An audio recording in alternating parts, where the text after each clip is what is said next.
a major role in identifying new business opportunities and in introducing the company's services into new markets. By 2008, the Association of IT Businesses had selected Andras Fazakas as Young IT Entrepreneur of the Year, and he is now also responsible for the European M2M IoT business line at Deutsche Telekom. Please welcome Andras. Thank you. We need some voice.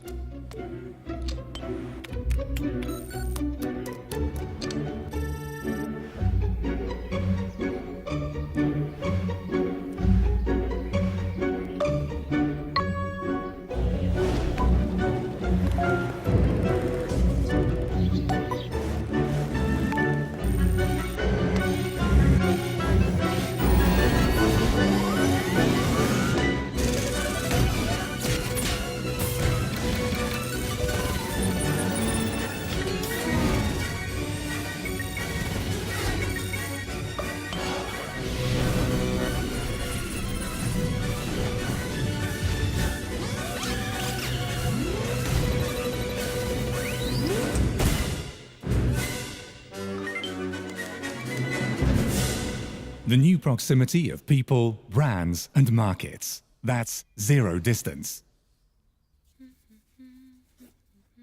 Lead your company into the future now with the IT solutions from T-Systems.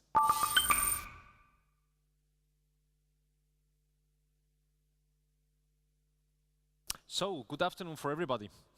I hope it was so attractive to come back from the Great Vienna Cafe for some attention regarding the happenings in the city. Actually, we made this short video roughly a year ago with the intention to somehow draw a picture how the not so far future will look like. And most probably, even not in a year, most of you already done in your city the same thing what the ladies actually done. Ordering online, ordering personalized, ordering actually even in a day and getting it through processes with the support of a lot of machines, working with data in the Internet of Things. So this is a kind of a journey what I would like to invite you for, considering the fact, because even from the video as you can see, it's a fast world. It's definitely accelerating. The pace of innovation is actually accelerating. So if you just have a look behind me, how, let me say, our century look like, or even the past century look like in terms of pace of innovation or in the acceleration of innovation, this is unbelievable. Just have a look, for instance, how much years the telephone, the automotive, took regarding to reach its given penetration, comparing to the radio, the television, the electricity, which comes from the 100 years to the 50 years, in the years of, let me say, tens of years in terms of PCs, smartphones, tablets, and other interesting things.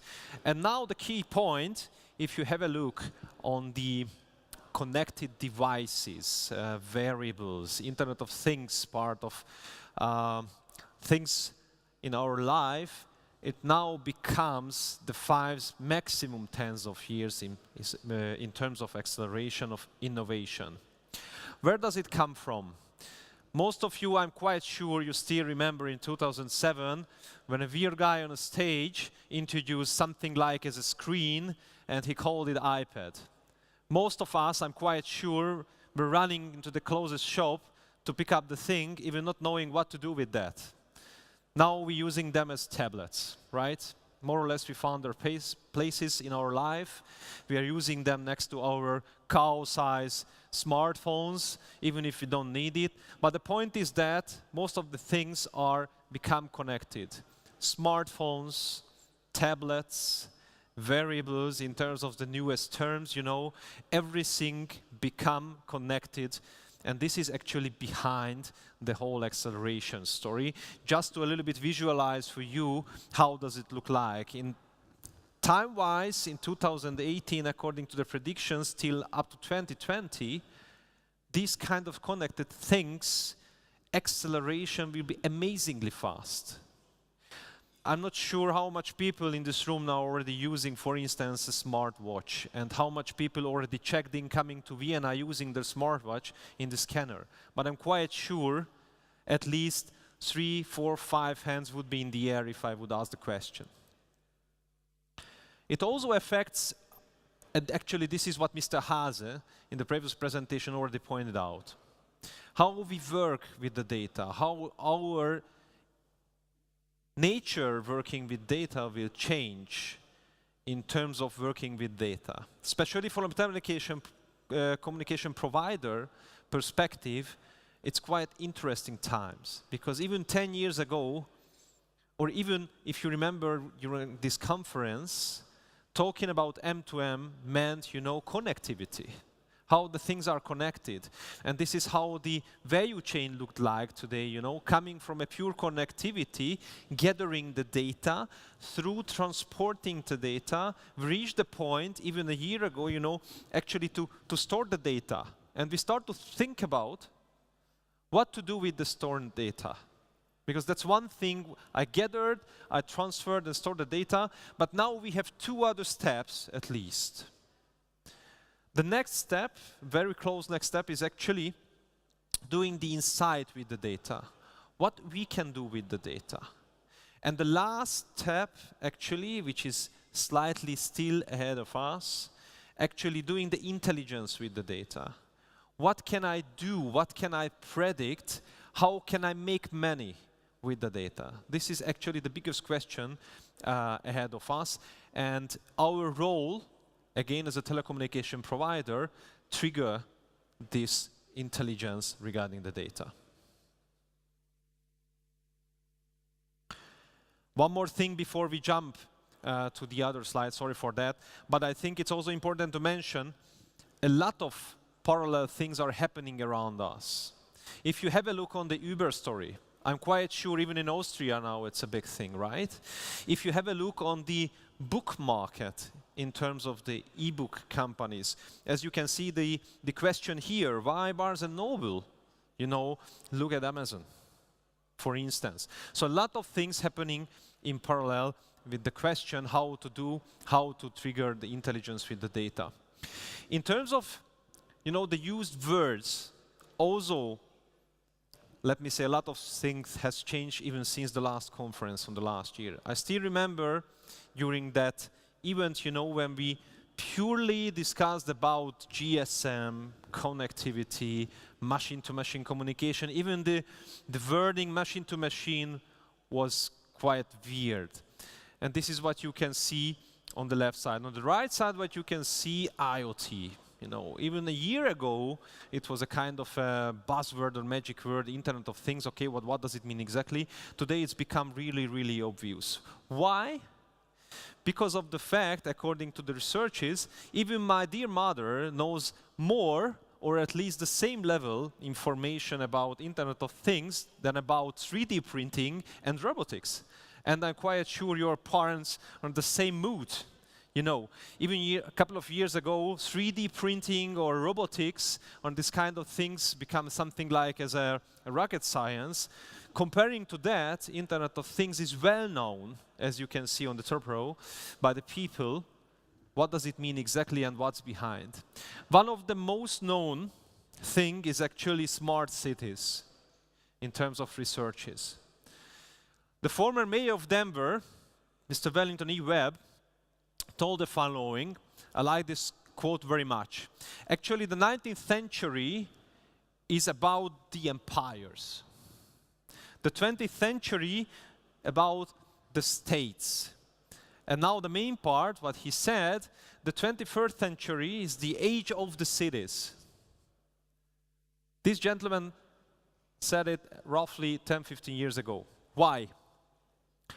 Actually, what is happening with the population is a kind of a compelling event what is happening with the data, with the Internet of Things. One of the biggest triggers, at least from our perspective, is what is happening with the people, with the citizens living in the city. If you have a look on this graph, already more than a half of the world's population already live in cities.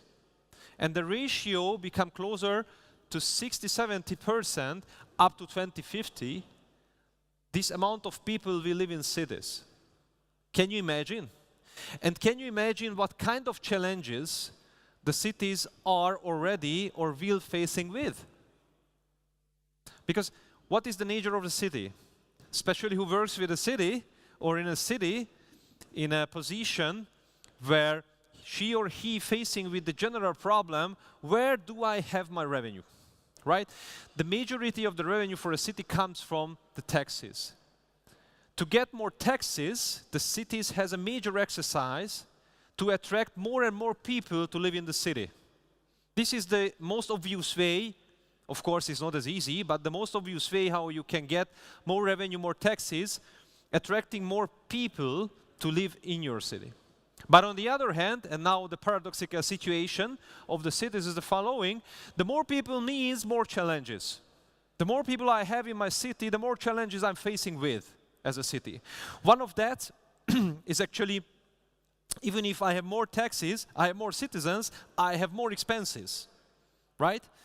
Because I still need to ensure the parking, the lighting, all the commodity services around the city.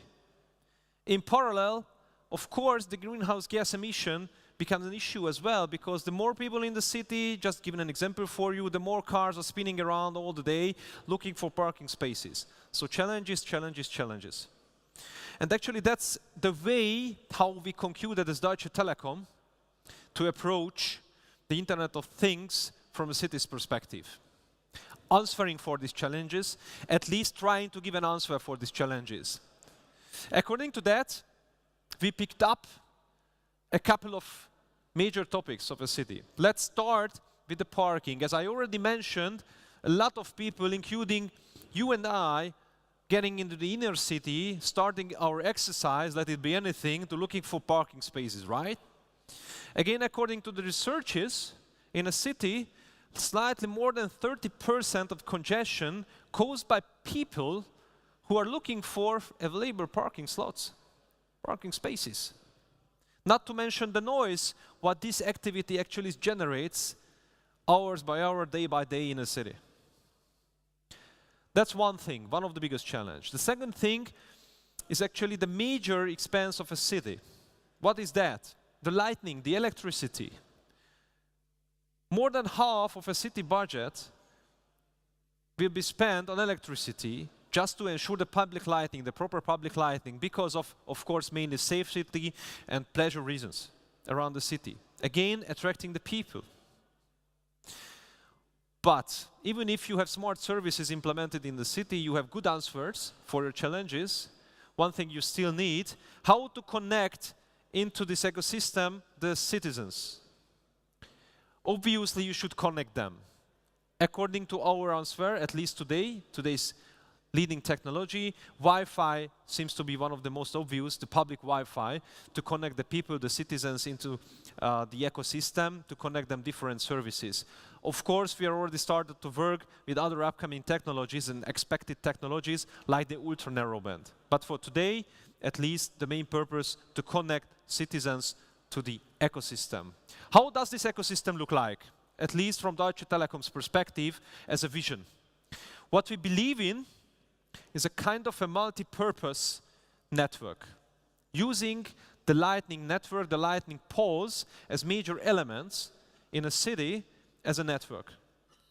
And more concretely, using the light pole network to connect smart meters, smart gas meters, smart electricity meters, Wi-Fi spots, parking places, smart lighting, and a lot of things what you can see behind me, to a network which is anyways existing in a city, and using the existing network to gather the data, to transfer the data, to store the data even, and definitely the already mentioned 2 steps also can be done, doing the insight with the data of the city, what we gathered, and trigger intelligent actions in a city.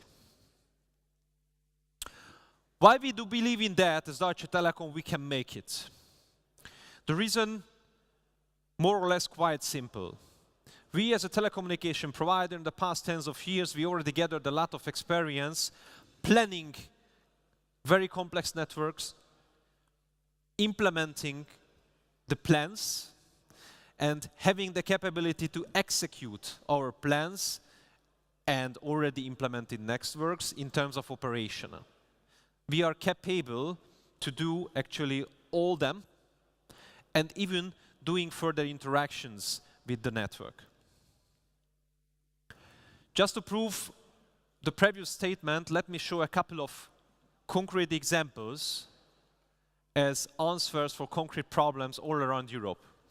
As some of you are probably aware of that from the press releases, we already launched a couple of pilots around Europe in terms of smart cities. In each and every city, we answered for one of the problems what appeared. Let me give some really concrete example for you. In Croatia, Dubrovnik, actually, in one of the most famous place in the harbor, in the working area of the harbor, we implemented smart lighting and public Wi-Fi, and also smart parking solutions. Obviously, the most of the people, the tourists, the visitors appearing in the harbor, so that's why the public Wi-Fi is a definite need. But using the public Wi-Fi, of course, we connected already the citizens to the services, for instance, helping them to find right parking places. Because believe it or not, one of the biggest challenge of Dubrovnik is actually the noise. They already mentioned noise. Considering the fact, the size of the city, it's incomparable how many people, ratio-wise, visiting the city. At least the same amount of people, tourists, visiting the city, how much people already lives there. When we first time discussed about with the city, what we can answer for as a challenge, believe it or not, the first answer was the noise. So that's what we hopefully successfully solved with the implementation of our pilot.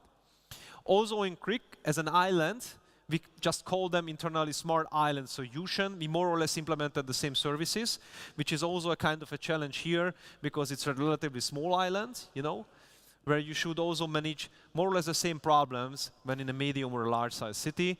But so far successfully we launched a very, very nice smart lighting network on a small island as well. Bucharest. In Bucharest, in one of the most demanded and liked public park area, we set up our smart services. What I would like to highlight here is actually a smart intelligence camera-based solution, considering the fact the challenge here, as in every public space, especially in parks, actually is the security. How to ensure people feel themselves insecure during their spare time or pleasure time. What does it mean? We are using the cameras and the software intelligence behind the cameras, to analyze the data, what is visible by the cameras, in terms of, for instance, how much people get together around the light pole. So if the system senses more than 5 people gets together, which is a kind of an unusual thing, it intelligently triggers an action, a kind of a machine-to-machine message like towards the nearest police station, sending the information, something unusual happens in the given area, sending even the concrete address or the nearest specific address to the place of the happenings. Pisa, Italy. Considering again the size of the city, parking is a major challenge. And the greenhouse emission is a major challenge. Because of the fact, again, a lot of tourists, a lot of people coming to Pisa to work, to visit. And in case of that, it's definitely a major challenge of the city, how to keep up the quality of the air in the city on a daily basis. How you can manage it, how you can answer for this. Actually, you at least should give a try to stop the traffic outside of the city, at least start to steer the traffic outside of the city with information regarding the available parking places and slots. This is what we already implemented, sensor-based parking solutions. The data coming from the sensors, where are the most available parking places in terms of number of parking places as an information transferred to the information tables, information kind of messages goes to the border of the city for information tables where the drivers, the visitors, the tourists already can gather the information in time before they are getting into the downtown. What is the best chance to go for available parking places based on the real-time information. And last but not least, Hungary, Nyíregyháza, is one of the most complex implementation what our Hungarian T-Systems colleagues just done and finished in terms of intelligent traffic management solution, in terms of smart lighting, smart parking, even bike sharing system in a very basic phase already implemented in the city. But the point here is that in one of the biggest Hungarian city, the most complex smart city solutions are already implemented. And before I finish, let me show for you something like as a vision in terms of Deutsche Telekom, what you and I can live with our children. Dear mayors of Europe, if your city uses information and communications technology to enhance the quality and performance of urban services, to reduce the costs and consumption of resources, or to engage more effectively and actively with citizens, you deserve appreciation and congratulations. You are already managing a smart city. Should this not be the case, it's time to turn your town into a knowledge-based city together with Deutsche Telekom. Deutsche Telekom has been developing smart city solutions with reliable and trusted partners in many countries all over Europe, including energy-saving intelligent street lighting in Dubrovnik, smart parking systems in Pisa, a transport management system and community bike sharing in Budapest, public Wi-Fi, security systems, and e-ticketing in several cities in Hungary, and a traffic management system based on big data analytics in Prague. A partnership with Deutsche Telekom and T-Systems is not merely an investment in technology. You win an alliance that provides you with the know-how required for the implementation of complex, standardized, yet customizable smart city solutions. And long-term maintenance is just a cherry on top. Imagine a city that is in sync with all the people living there. I believe that one day this dream will become reality for me. With Deutsche Telekom and T-Systems, you can now take the first step towards this dream. We make cities smart. So I hope you enjoyed the journey. Just a second. I really hope you get some taste what Deutsche Telekom thinks and visualize according to the how to get cities smart and how we contribute via smart cities into the Internet of Things. And in that case, I would like to thank you for your attention and welcome you into the digital transformation by Deutsche Telekom. Thank you very much for your attention. Thank you. Stay with us for a moment, just in case there are any questions.